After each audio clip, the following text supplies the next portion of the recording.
Good morning, dear student. Today our lecture will be about membrane structure and function. What is a membrane?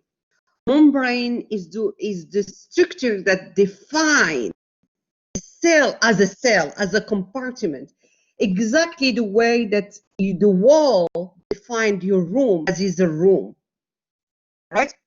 Without those walls, it will be a hole, right? But since they have a door and walls around it, it's a bedroom, it's a room.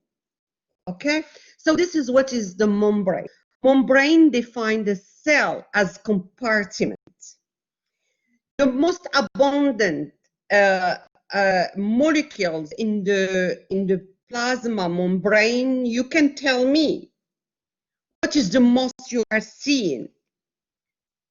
What you see the most over here, that's the plasma membrane. That's the inside of the cell, and that's outside of the cell over here. You can see my little hand, right? Correct? Young people,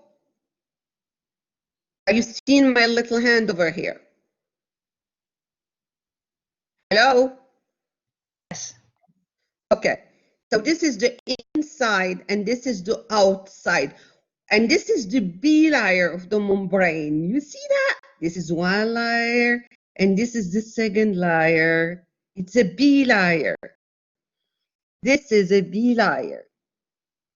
This is the plasma membrane. That's the inside. That's the inside over here. That's the inside. And this is the outside. And this is my cell, right? So what is the major constituent of this B layer of the membrane? What you are seeing? The major composite. What are those? They have a gray head and they have two tails, yellowish. What are those? What do we call it? You know it. Amani? Phospholipids. Yes, it's lipids. Yes, they are lipids. They are phospholipids. The major constituent, you get that. And what else you can see on it? You can see a proteins. Yes, Yvonne. You see proteins. That are proteins. Proteins. So this membrane, if you remember, a phospholipid. Phospholipid is this guy. He have a head that is hydrophilic, and he have portion that is hydrophobic. Head that is hydrophilic, that interacts with water. This is why you see a molecule of water around it. And you have two tails. Those, they are the hydrophobic portion. This is what we call this molecule amphipatic molecule.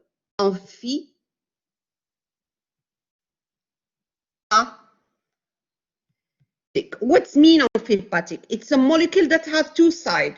One side interacts with water, one side is rejected by water. So far, so good, guys?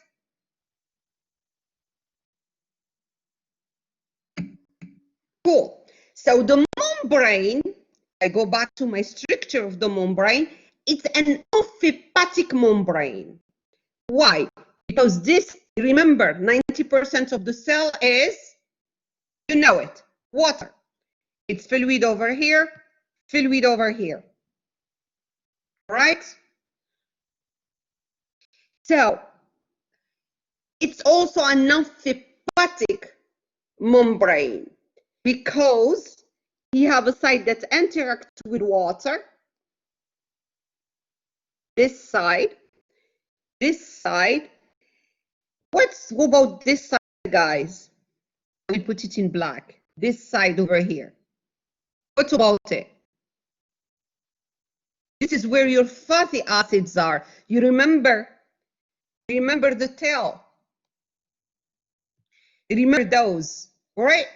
This is what you are seeing over here. This is those. This is hydrophobic. This is hydrophobic, right?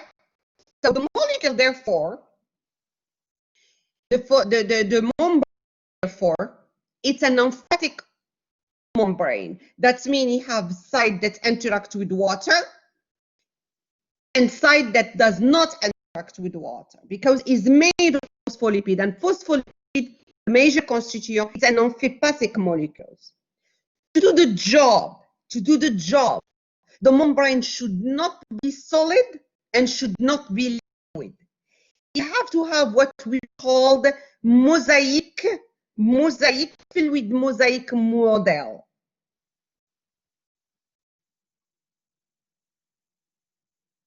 And within this mosaic fluid model, we have, of course, phospholipid. What else you are going to see within this mosaic? Tell me. You're just going to tell me what you are seeing in this structure. Go ahead. You tape. You talk.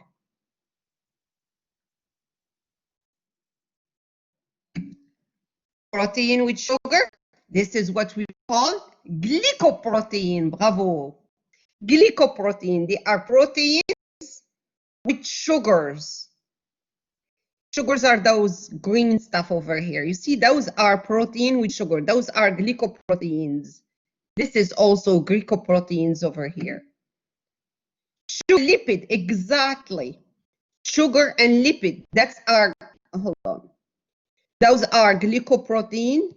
Those are glycoproteins. Sugar with the phospholipid. Sugar with phospholipid. Those are glycolipids. So now we know what is glycolipids and what is glycoproteins. All right, what else you are seeing? We continue.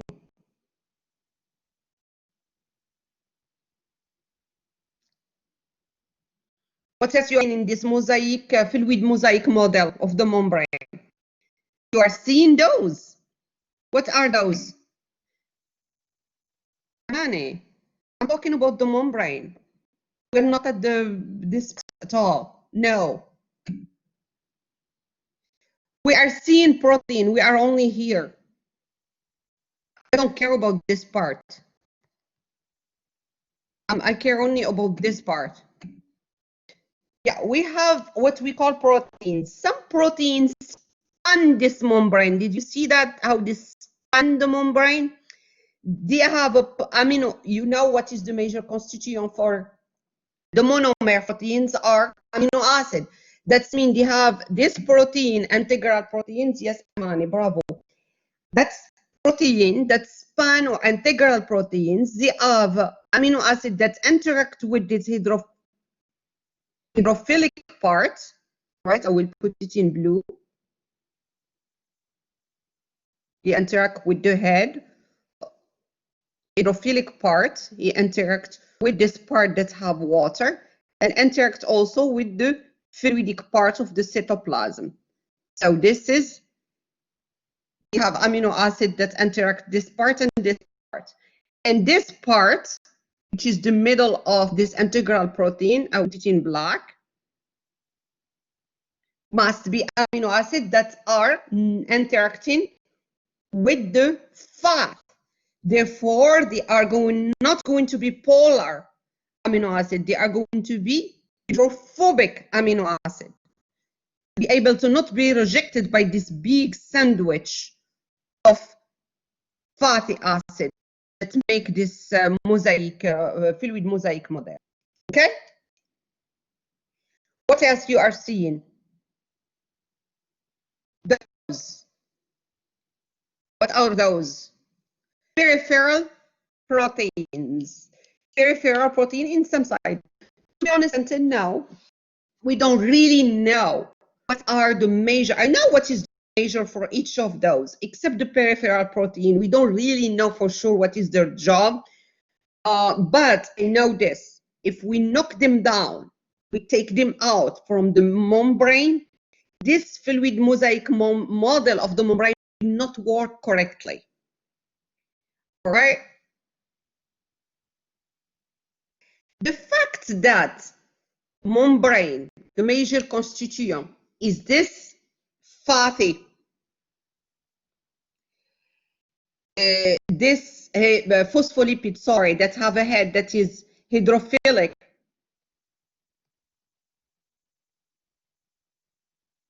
And the fatty acid that they are hydrophobic, right? And this is my outside of the cell. This is outside. And this is the inside. This is how it is. The cell inside is fluid, outside is fluid. This is all the cell with the nucleus like that. Inside, over here in the cytoplasm is fluid, outside is fluidy too. You got it now? What I mean? You have to understand that. All the cells are the same. This is how it is. 90% of the cell is water, in and out. Okay? But the cell is defined as a compartment by this membrane. That's the nucleus over here. By this membrane. This plasma membrane over here. Oh, I am not good on designing, doing sketches.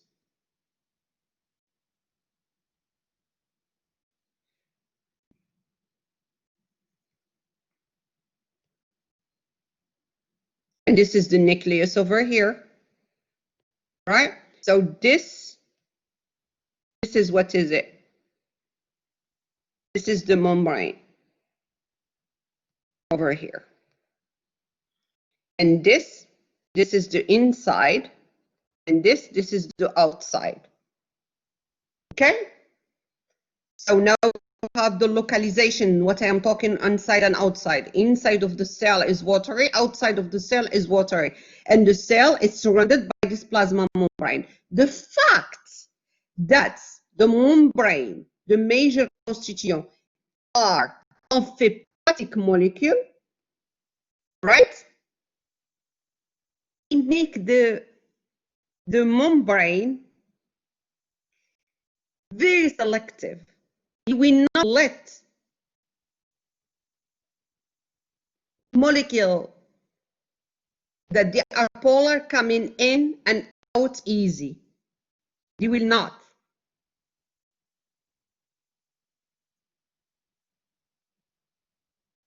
Small hydrophobic molecule can diffuse, no problem. They can diffuse.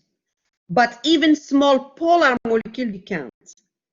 You see here, that's the outside, interact with the molecule of water. You see this is the oxygen with the gray, it's the hydrogen, H2O, and this is because of this sandwich, very big fatty acid, to make the permeability of the membrane becoming very selective or semi-permeable. Semi-permeable.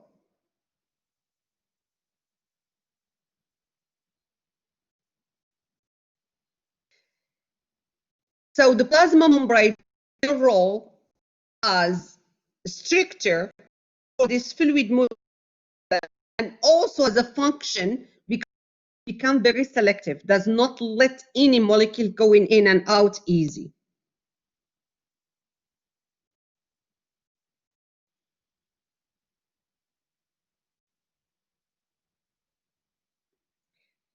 So as definition for the membrane, cellular membrane are fluid mosaic of lipids and protein, and also glycogen.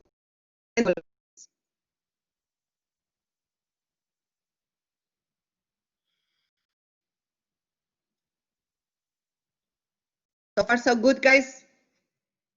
I'm going slow. We went through this last time, but I'm going very slow here. Cool. Thank you.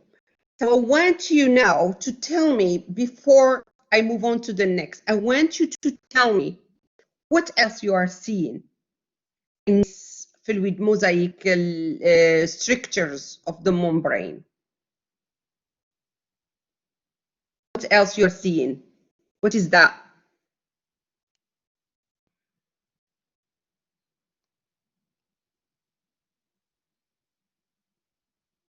They are over here, they are over here, they are over here. They are also over here. They are over here. What are those?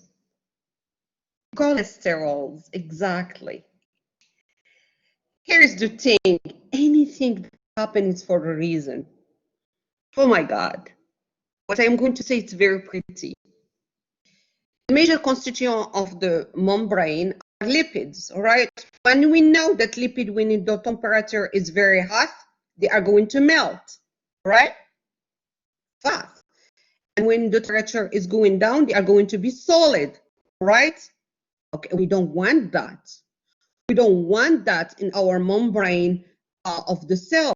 If my brain, I want it to work, or my hepatic cells, I want them to work, or my cardiac cells, I want them to work, they have to keep this mosaic, fluid mosaic. So my iron can go in my heart, and I don't know, some ions can go also in my hepatic cells, and some hormones also can go to my brain, etc. So my cells, to do the job, have to keep fluid mosaic, right?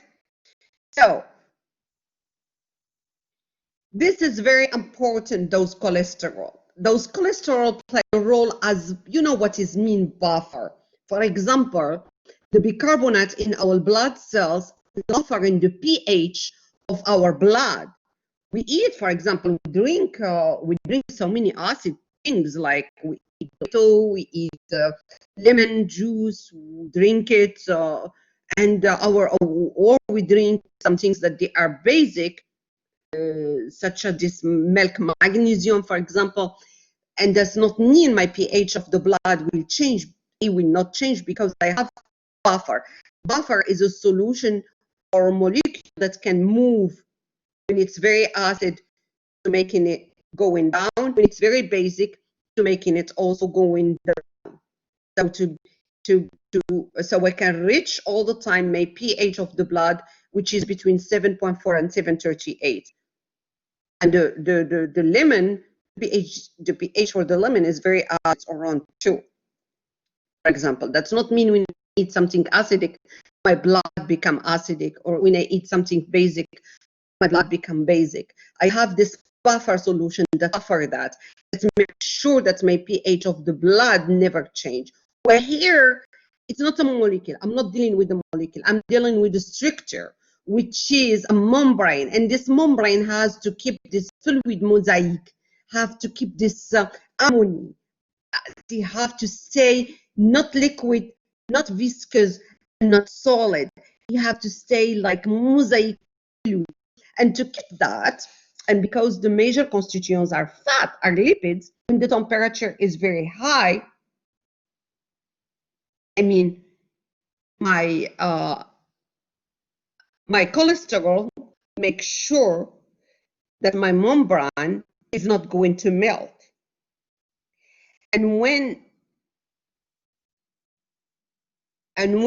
is very low, I make sure that my membrane is not going to be solid. It's not only the cholesterol, but also the temperature. I mean, the membrane is also depend on the type of fatty acid that make it. When they are rich of unsaturated fatty acid, they are more fluid than those rich on saturated tail. But in any other way, the membrane to work properly, the cholesterol play a role on affecting fluidity of the membrane at different temperature.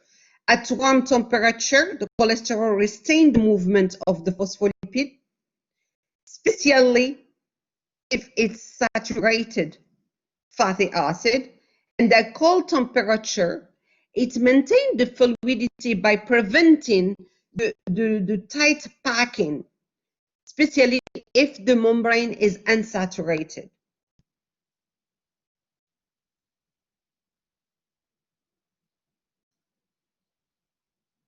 The cholesterol have to maintain it. This is the normal. This is why the cholesterol is very important.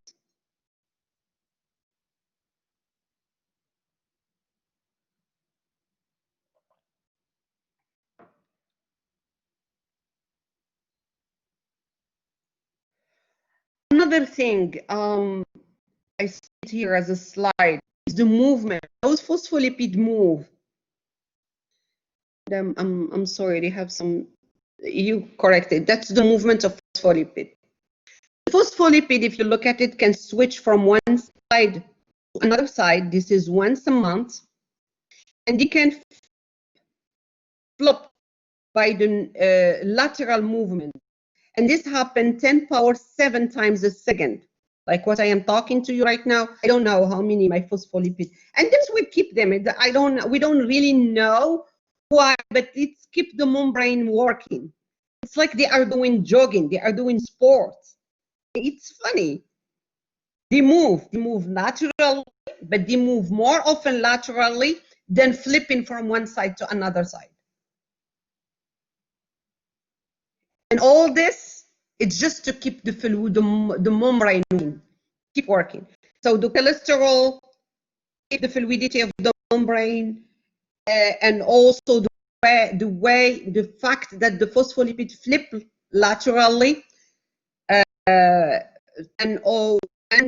we can flip across also the membrane.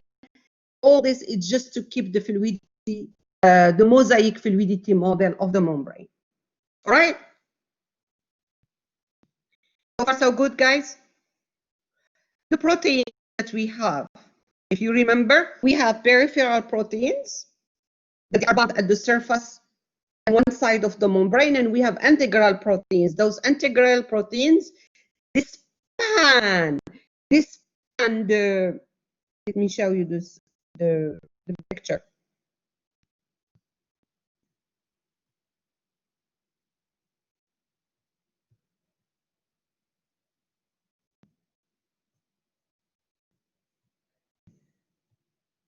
They span the membrane, you see, and we expect that they penetrate also and not only they are interacting with the hydrophilic part of the membrane in both sides, but also they interact with the hydrophobic part of the membrane.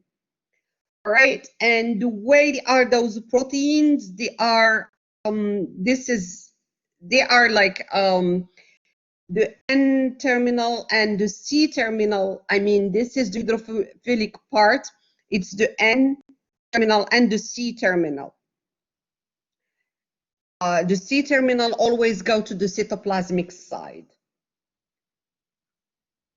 And between, this is only hydrophobic part of the membrane, the integral membrane.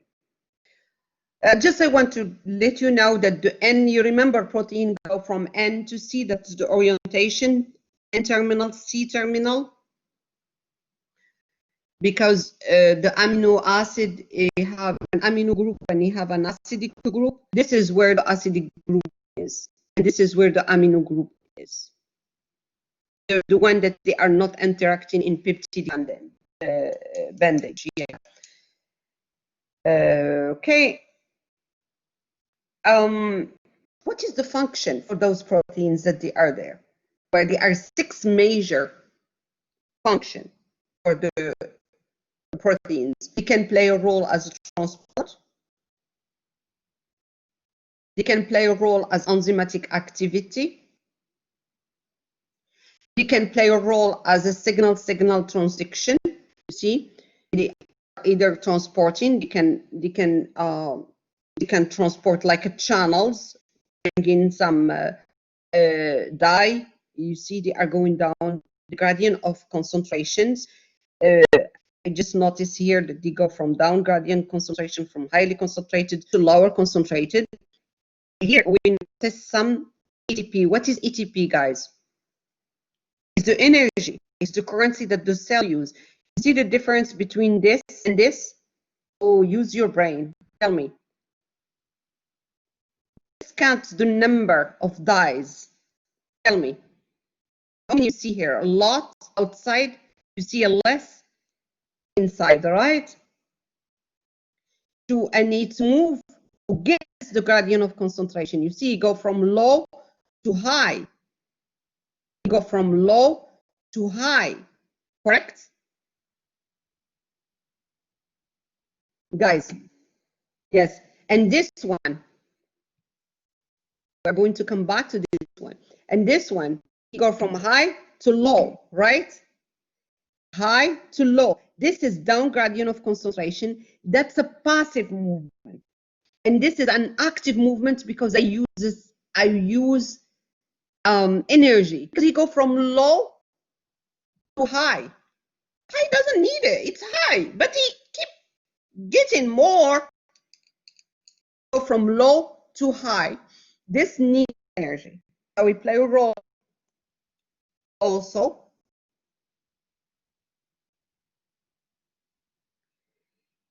He play a role also as an enzymatic activity. Look at that. This is an enzyme. It's so funny. Look at that. That's what we call that. This red triangle for the enzyme. What is it?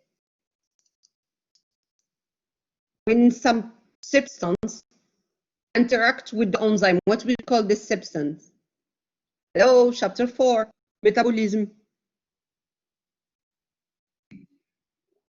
Bravo, Amani. Bravo. We call it a substrate. So the substrate is going to bound. Look at this. That's the active site over here.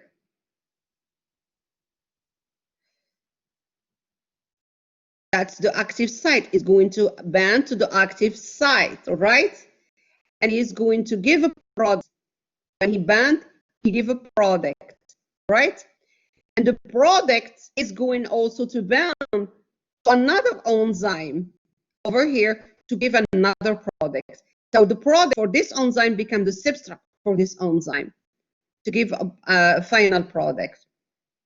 It can play a role as a signal transductions. I mean, they can play a receptor or a ligand, this signaling molecule. We call it a ligand. Let me spell it for you, ligand. L-I, oh God.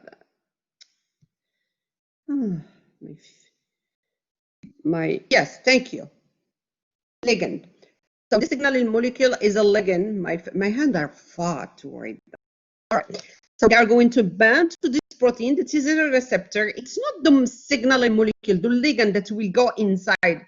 It's just going to send a signal. And this signal is typical for this ligand binding to this receptor. It's just a signal. It's like electricity going. That's it. It's a signaling. And he will come a big chain signaling pathways. All right. He play a role. I remember asked me once, what is the function of those glycoproteins? Those glycoproteins role as an antenna. Hey, I'm here. Come attach to me. Cell recognition. Cell recognition. All right. You can also play a role on joining this cell with another cell. For some reason, they have some affinity. Like this protein have this membrane, this cell have this protein on the surface of their membrane, and this cell have this protein on their surface, and they have some affinity to attach. Did you see that? They have some affinity to interact with this membrane. So this is intercellular joining. And also they play a role also on, if I go back, I didn't finish my slide. Look at what we got. We got those cytoskeletons outside. You remember the cytoskeleton? The extracellular, not the cytoskeleton. Oh, I'm sorry. Cytoskeleton are those. Sorry. The extracellular matrix, you remember? The fiber of extracellular matrix. They are outside, but they can bound to some typical receptors over here like the fibronectin, which is an extracellular matrix that interacts with integrin. This is integrin over here. That's an integrin receptor to give a signal over here.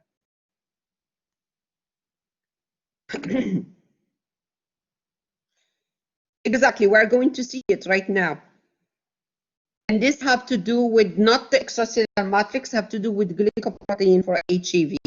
We're going to see it soon. So these also attach the extracellular matrix to the inside. Look at that. Did you see that? That's actually, you see, that's fibronin attached to an integrin receptor. You don't have to use that to say, but this is an extracellular matrix that they are going to attach to this integral protein and contact with a cytoskeleton, with the inside of the cell. All right. So now let's see an example of cell-cell recognition. And as Imani said, she wants us to talk about the HEV, for example.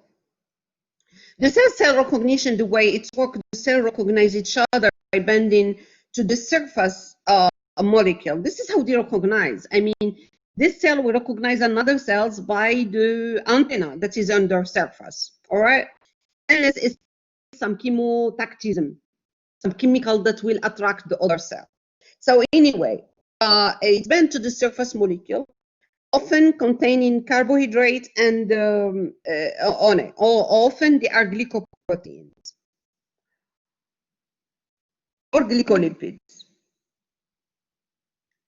Yes, the T cells. The T cells of the HEV, what they have in their surface. You heard about this patient have HEV but is positive, but he's not contaminated, but he can contaminate or carry the virus, but his or her cells are normal, are not infected by the virus, but he can contaminate. Exactly. Why it's not detected? No, we detected. When we do the serology, we see that he have HEV. But the thing is, this HEV stay outside of the cell.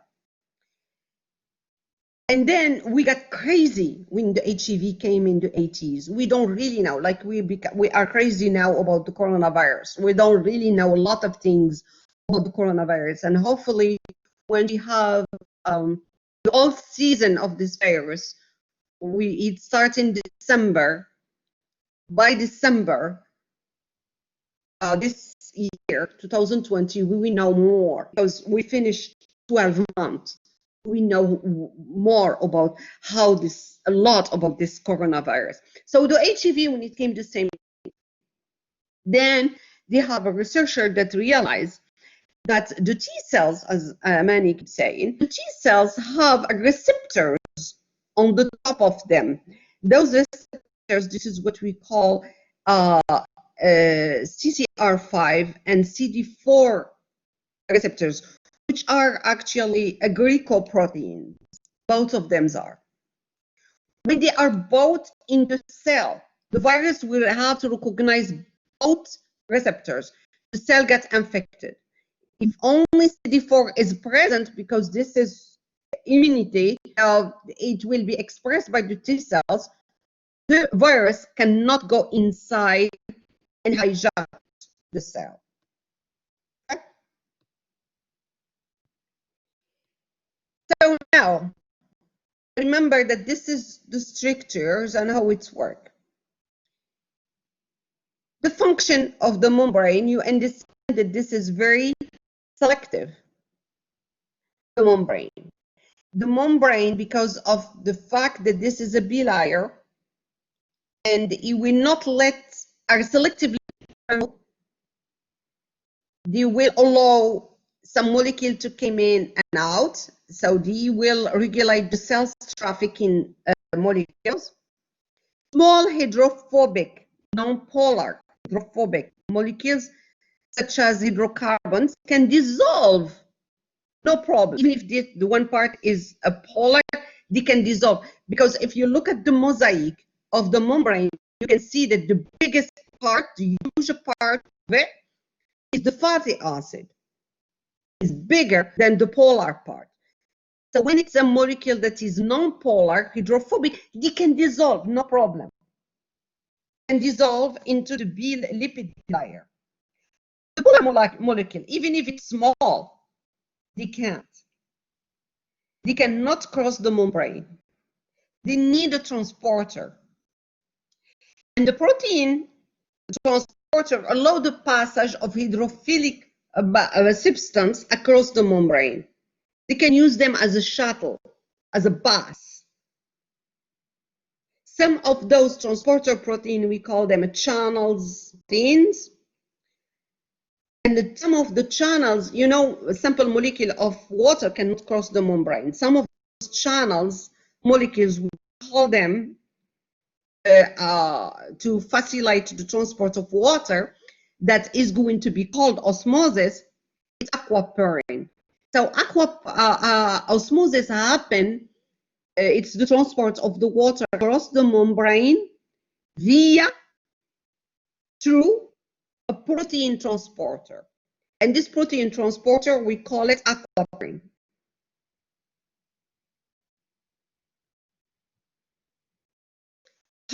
We are going to talk about now passive. You remember when I show you those picture of this molecules going down gradient of concentration?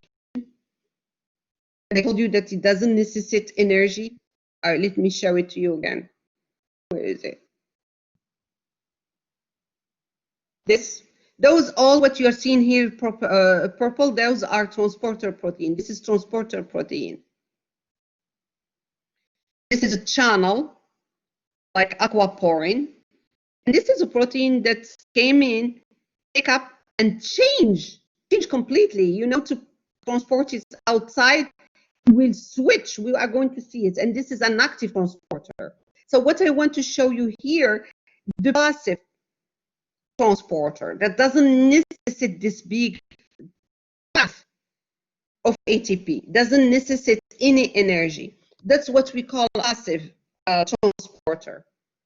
The passive transporters is the diffusion of substance across the membrane with no energy.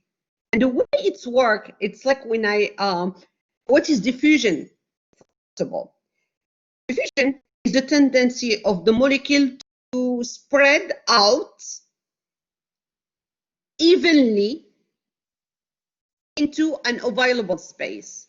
Like, for example, I'm sitting in a room, Manny walk in, and some guy in front says, oh, you smell good. He's so close to her. Me, I am in back. I didn't smell it. Give it a few milliseconds, I start smelling it. That's true, Amani. You smell very good. Because your molecule, which is the perfume, the particles, molecules that make your perfume, is going to spread evenly, even in this given place, which is the room.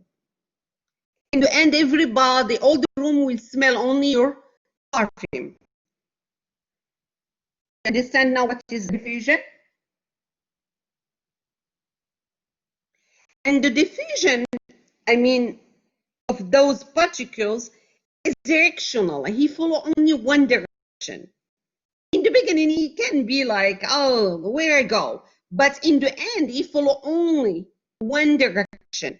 He go from higher concentration, which is Amani, she is the one that's wearing this perfume, to lower concentrated, which is me. I don't have this molecule. Amani have it.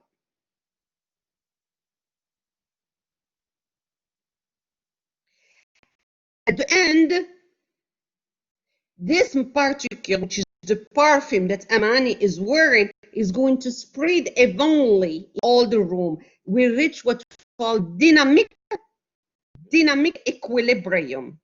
So let's look at, I'm not talking about perfume that Amani is wearing anyway. Sorry, Amani, I'm using you as an example. Let's look at, this is my selective membrane over here. All right, this is my membrane. You see those lines over here? You see them? You see my little finger, right? So this is my, and I have a dye over here. I have a molecule. They are going to move from higher concentration, diffuse, that's a net diffusion, to lower concentrated. And in the end, I will reach the equilibrium. I 1, 2, 3, 4, 5, 6, 7, 8. I have 8 molecules of this dye and 8 molecules of the in the other side of the membrane. I reach the equilibrium. If I have more than 1 molecule dye, each molecule will follow only her own down gradient of concentration. The orange dye here will follow his own down gradient of concentration, and the purple will follow also her own down gradient of concentration, right? He acts independently of the orange, and the orange acts independently of the purple. And in the end, I reach the equilibrium again. I have as much purple dye this side, as much purple dye in this side, and I'll as much orange dye in this side, as much orange dye in this side. The diffusion is a net diffusion, passive, because no energy. Did I use energy? We go like that. Did I charge somebody? I mean, did I put any ADs? No, doesn't necessitate any energy. All right, now you understand what is net diffusions. All right, we're going to move to the water, the osmosis. Osmosis, as I said, is the diffusions of water across a selectively permeable membrane. You remember my video when I show you with this dialysis membrane that I use. When I put sugar in and they put it in contact of water, what's happened? And we weight those membrane. You remember the lab, right? Because we did study the diffusion. If you remember the membrane, I put inside of my membrane on my cell, I put starch, and the dye was the iodine. And we see that the iodine move by diffusion inside of the membrane. Selective permeable. Because it doesn't, this membrane are made to not let the glucose going out. Right. So now we are going to study the osmosis. The osmosis is the diffusions of water across a selectively permeable membrane. It's a passive diffusion. And how we go. You remember what is the property of the water. The water is the strongest solvent. Anything you put in, it will be solid. Guys, you are with me, right? Solid. And the water is the solvent. How the water will move? The water will move lower concentration on solid, in this case that I have here in this slide is a sugar, to lower concentration, to higher concentration on solid. I have here this membrane over here, selectively permeable, does not let the sugar get in or out, but it's very permeable to the water. All right. I put in one side of membrane here. I put, like, for example, 1% of sugar. And in this side, I put higher concentration. If you look at the green, are sugars. The green over here is a sugar. I put, let's see, 10% of sugar. So after that, what I saw that my side here, my water increase, because he is going to be moved to the higher concentration on solid. All right. I want you to understand the osmosis differ between two types of our cells, differ between animal cells and plant cells. Why that? Because the plant cells has a cell wall. The animal cell does not have a cell wall. I want you to understand those terms before I go in here. Tonicity, what is it? It's the ability of the surrounding solution to gain solution to cause the cell to gain or lose water. This is the tonicity. When a cell is in isotonic solution, the concentration on solid in one side of the cell membrane is as much as in the other side of the cell membrane. Remember the cell membrane. This is this is the nucleus. This is my membrane. You have two sides. You have one side over here that is corresponding to the outside of the membrane, and you have a side that is facing the inside of the membrane. Okay, guys? Very important that you understand that. I go back to my cell membrane.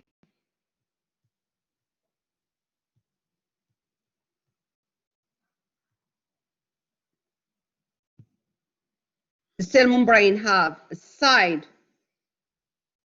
that is in contact for outside and side that is in contact of inside, right? So the cell, therefore, this is my cell, and this is my membrane over here, is facing two parts, two media, an inside the part and outside the part. And the transport of water within this membrane will depend on the concentration of solid that is inside and outside. Okay, guys, you understand me so far, right?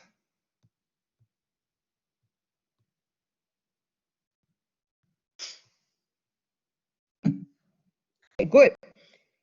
So now, since I said that, when the outside concentration of solid, the molecule that is dissolved, because I told you that outside and inside is watery. When the concentration on solid outside is the same that is inside of the cell, there are no net movement of water, right, across the membrane. When the solid concentration inside of the cell is more,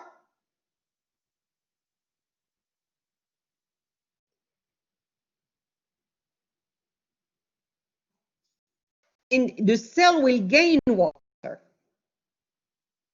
We say that the cell is in hypotonic solution. When the cell concentration of the solid is outside is more, this is in of an hypertonic solution.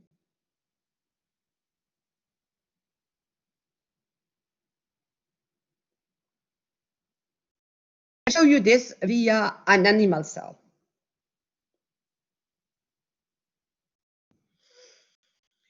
Did you ever have an IV? You went to the ER and you got an IV? Yes. What they told you you did the IV for? When you have an emergency to administrate your medication so they can act faster, they done an IV for you. And to administer, for example, painkiller or any antibiotics or anything injected through the IV. And did you look at IV, how they said we are going to do an IV and keep it open? How do you keep it open? With what? Do you realize what they have in your IV? As it's a saline solution, right, Amani?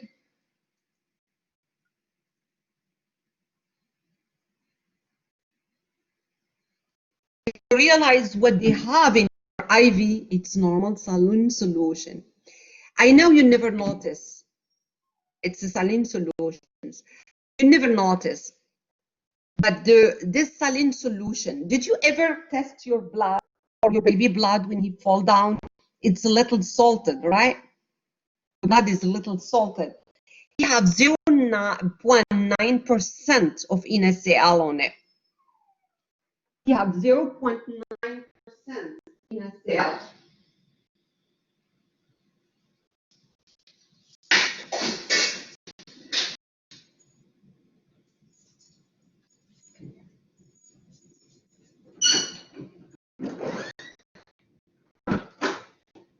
Yeah, 0.9%. And this is the saline solution. You have to let your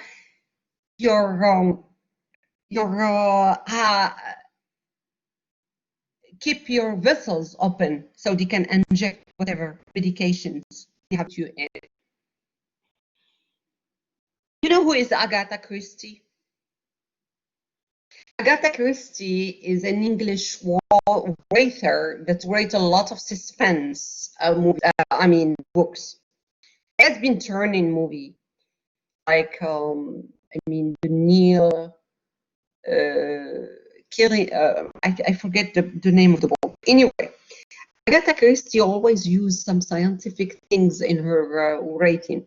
And one of those scientific work, for example, here is this bad guy coming to the hospital, and he went to kill this patient, and what he do, he changed the IV from saline solution to water, and the patient died. Why?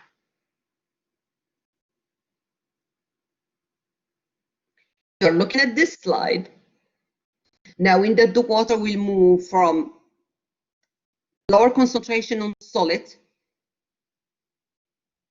to higher concentration on solid. Why this patient died when he changed the IV from saline solution to water?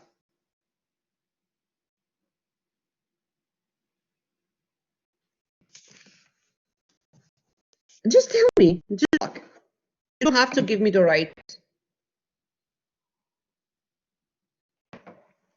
Your cells here are the red cells, right?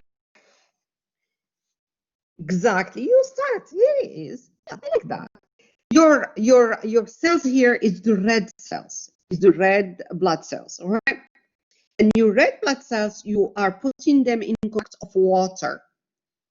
So you are going to put them in contact of an isotonic solution because you are more concentrated on solid, right? So therefore, your water will gain in. You will go in. You don't have a cell wall. This is a non-one cells. What's going to happen? The animal cells will be loud, blow up. It's like a balloon, and you are blowing it, blowing it, blowing it until it blow up. Puff! Too much air on it. Same thing for the red cells. Too much water will blow it out. Lysed.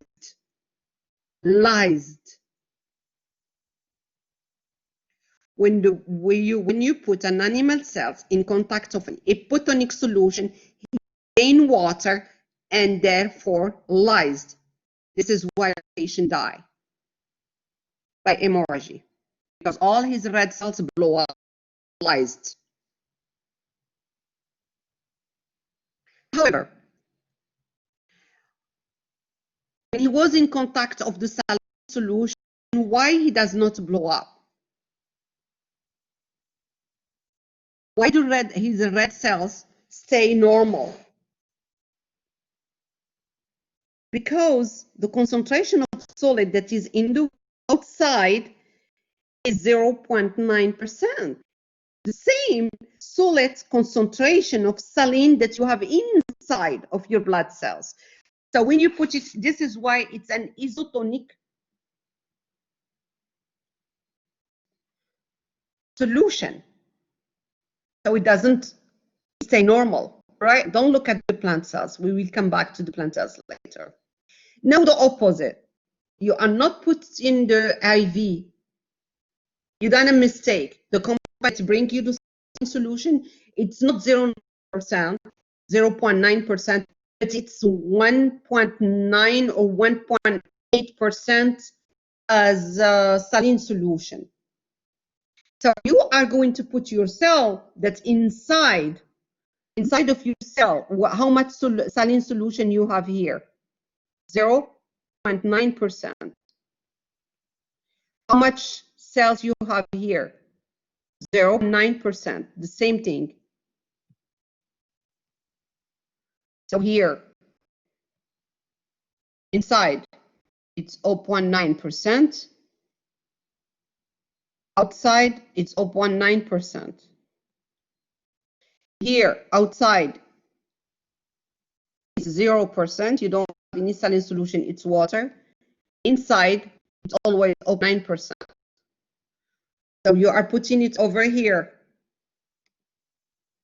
in contact of an hypotonic solution, gain water, blow up, lysed. Here, as much concentration on solid inside, as much concentration on solid outside. Isotonic, normal. This is where the cells are normal. This is why my IV, if you look at it, they keep my IV open with 0.9% of in a cell. When mistake, you put water or put highly concentration, the patient will die. This is 1.9%. This is an hypertonic or 1.8. And this is always, this is the normal concentration of saline solution inside of my blood cells, 0.9%. It's shriveled, becomes small, shriveled. That's it. At the point that I'm just going to see the nothing. Shriveled. So in both cases over here and over here, the animal cells died. Here by lysed, he died here because it shriveled. The only normal case is when I put it in an isotonic solution.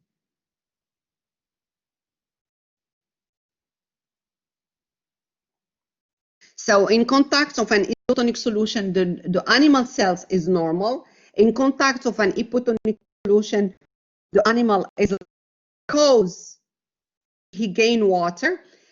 In contact of an hypertonic solution, the animal cell shriveled because he lose water. In contact of an isotonic solution, the animal cells is normal because they are no lose or gain in water. Whatever water came out is whatever water came in. I mean, normal. Okay? What's happened now in a plant cell? Completely something's different. And the reason is, you know, when it's raining, the plants are in contact of lots of water, right? Thanks God, they are not going to be lysed like animal cells because they are going to be in contact of an hypotonic solution, all right? There's a lot of water around them. You are not going to see the plant dying, blowing up, lysed. No, they are happy. They are very happy. And actually, the water is one of the reactions for the plant cells to do photosynthesis. This is normal. This is what we call the cell turgid. The word we use normal for isotonic for the animal cells. The normal when the plant cells are in contact of an hypotonic solution. We call it turgid. I want you to remember this name, turgid, which is the normal. When it's in contact of isotonic solution.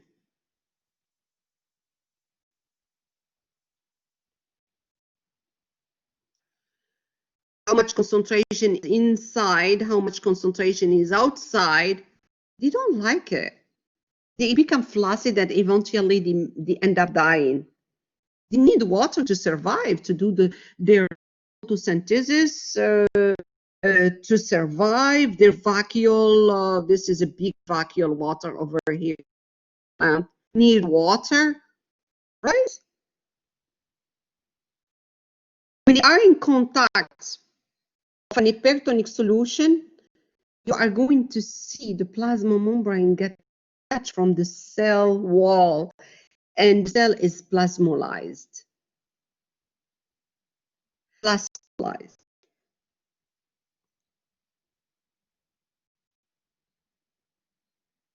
I want you to review this because that's the key. This slide is the key to understand osmosis. This slide. I really want you to review it and also review my video when I done the osmosis in my virtual lab, which is between parentheses my kitchen, that I post already. Okay?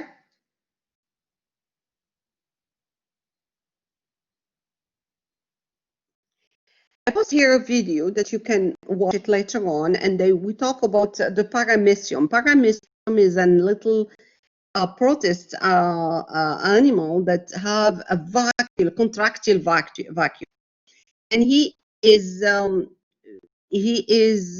a pond water, and he is very hypertonic. So you think that he will gain water, right? He will gain water because he is hypertonic as compared as the water that is surrounding. And because he have this contractile vacuole, if we were in the lab, I would show it to you. He have a contractile vacuole. What he's doing is just taking out the extra water that came in. Water came in. He gained water. He's an animal. He's in contact with an hypotonic solution, and he is very hypertonic inside. So he's gaining water, but this contractile vacuole will keep chasing the water out.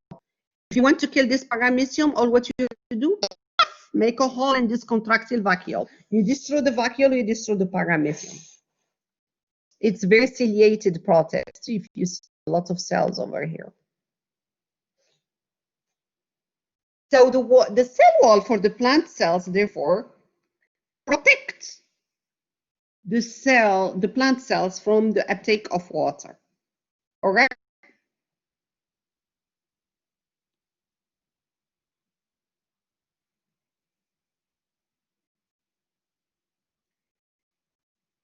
So the channel proteins, as I said, they can be aquaporin, right?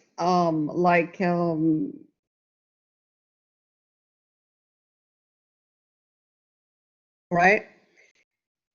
They go down gradient of concentration from higher concentrated to lower concentrated. They can be also carrier proteins that open and close in response to stimuli. So they get this, they close, and they move to the other side, put the solid in the other side. And this is actually an example of the gated channels. So all what we saw so far is a passive transporter. We are going to finish in 15 minutes, okay? So stay with me. In 15 minutes, we'll be done. Now we are going to see transport that necessitates energy to happen. This is what we call active transport. Active transport moves substance against their gradient of concentration. So instead to go from higher to low, they are going to go from low to higher. And it necessitates energy to happen. You need some push up. I put energy to have this happen. It's not a net diffusion. It's not anymore. And this active transporter all the time necessitates a specific protein embodied in the membrane.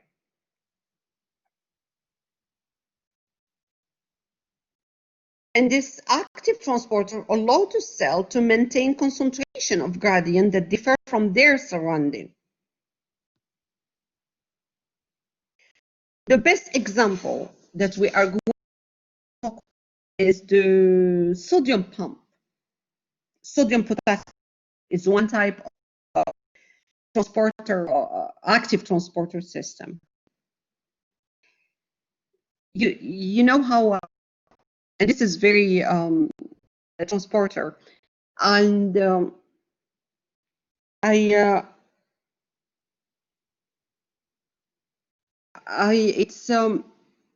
am going to tell you a tip how you know the sodium will go from where to where, and which part is more concentrated on sodium and which part is concentrated on potassium. You know how I think about this mind? You're going to be laughing. Don't laugh at me, okay? When I was a student, I had to come up with anything just for me so I can remember. So now, because of these tips that I'm going to tell you, I know that the membrane outside is more sodium and inside is more potassium. I think about the membrane as banana, salted banana. You know the banana is very rich on potassium, right? You know that, very now. Banana is very rich on potassium. So I think about this as a salted banana, that means I have a lot of salt outside, which is in plus, and inside I have a lot of potassium. Salted banana. This is how I remember. So now I know that outside of my cells is a lot of, it's very high on sodium, and inside is very high on potassium. It's a salted banana.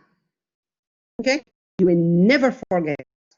And then it's high on on sodium outside, low on potassium outside, high on potassium inside, low on sodium inside. All right, we're here. So let's move. Let's look at this pump.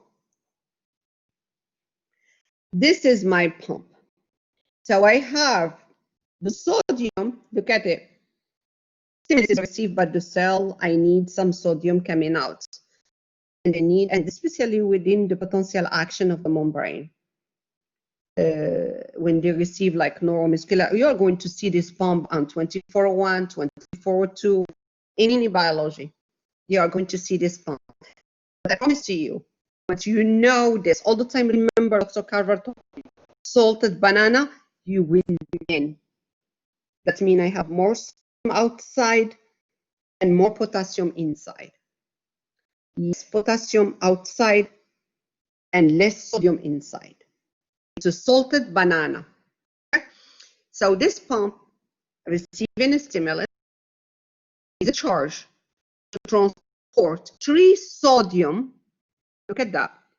3 sodium from the part that is low on sodium to outside, which is very high on sodium.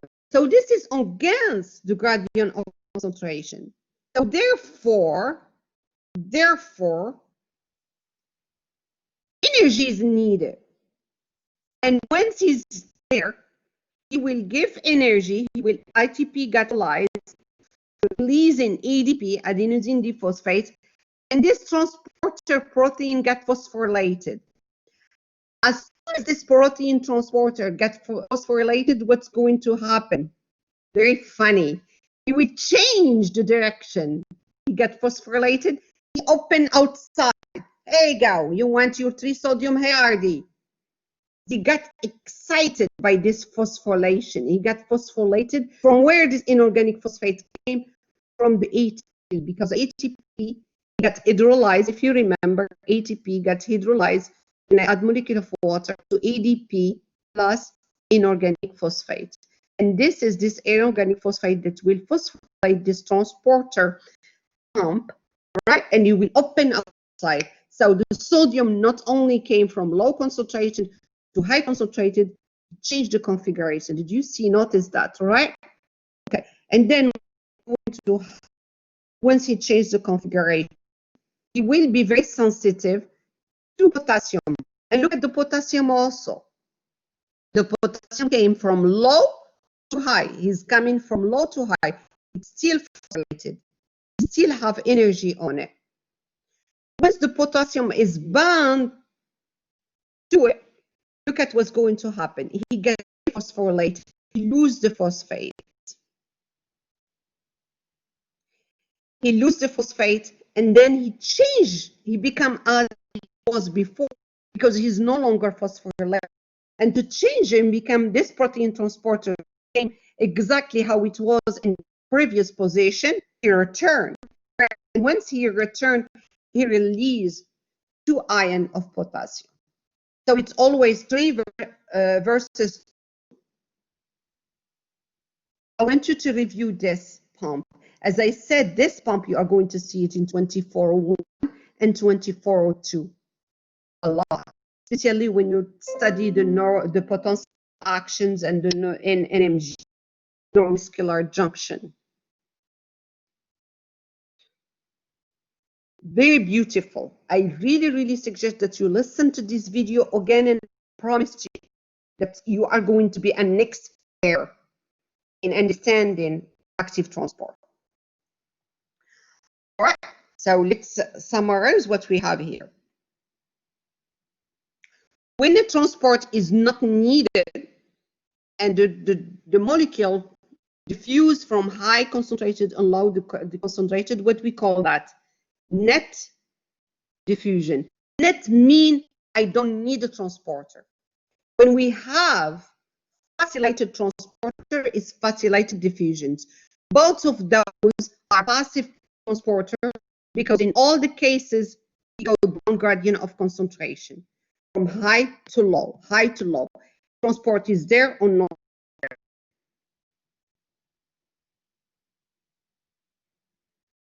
Active transport is against the gradient of concentration. So let's look at those circles are sodium and those square potassium. So you are getting what's the have it's against the gradient of concentration. You see that the potassium is moving against the gradient of concentration from low to high. Against, in this case, you need energy, ATP. This is an active facilitated transporter. When you said active, it's always facilitated by protein all the time. Passive can be both. It can be with or without facilitated transporter. Active transporter always need a transport. Active transport always need a transport. Right, guys?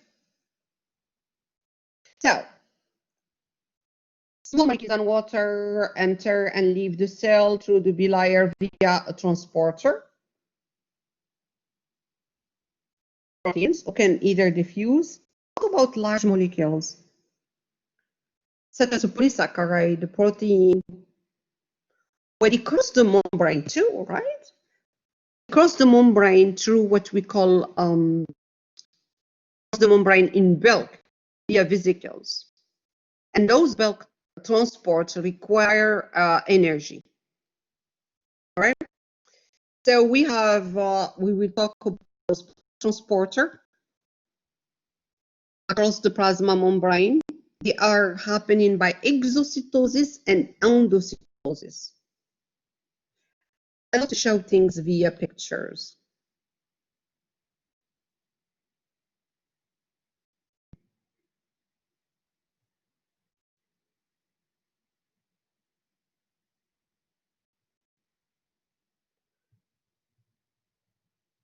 Exocytosis is when the vesicle migrates from inside to outside. Endocytosis is from outside to inside.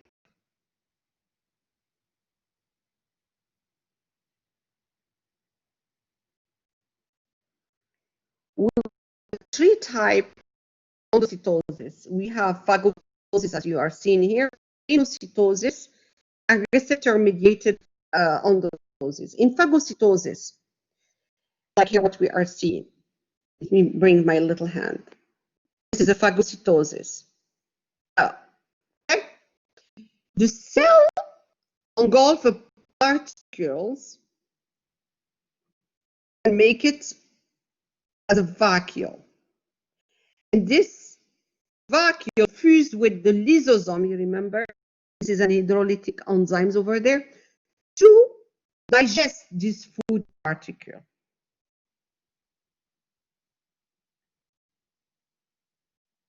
This phagocytosis could be food or other particles. And you see this is the plasma membrane, and it came in and vaginate and circle. See that it's not as pretty. There are researchers that studying just phagocytosis, how it's happened.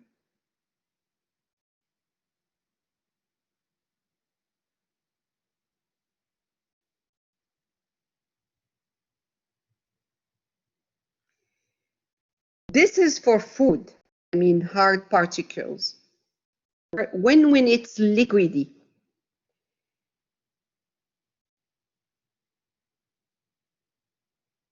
This is what we call pinocytosis.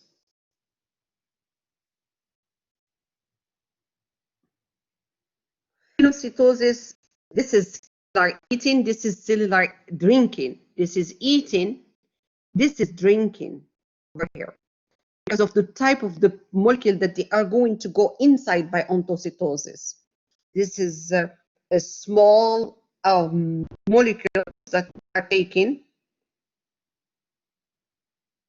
from the extracellular fluid, and they are gelled as a vesicles. So when the particles are big, this is phagocytosis. When they are small, is pinocytosis. Another type of endocytosis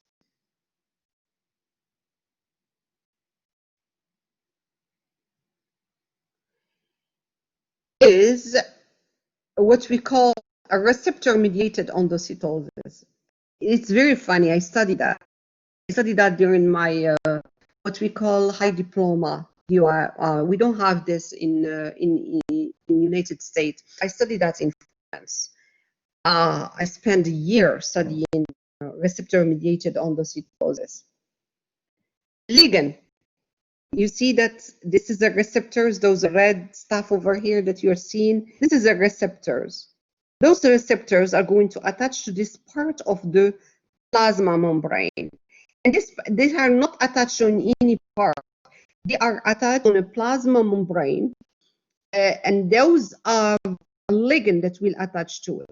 And some part of this plasma membrane is coded protein. It have some kind of a marker, kind of a signal coded. When those ligands attach to those receptors, and those receptors is a part in the membrane that have these code proteins in, what's going to happen? Puff, they will make what we call coded vesicle. They will bring this receptor with the ligand inside. It's like a signal coming, hey, when I am attached to this receptor, and this receptor is in the part of this membrane that is coated with peat, you know, this is like a peat coded. This is, I am coming inside as a coded vesicle. So this is what I call a receptor-mediated endocytosis. The receptor mediates this endocytosis, but not any receptor. It's a receptor that have the ligand attached to it, and this receptor should be in a coated phase of the plasma membrane.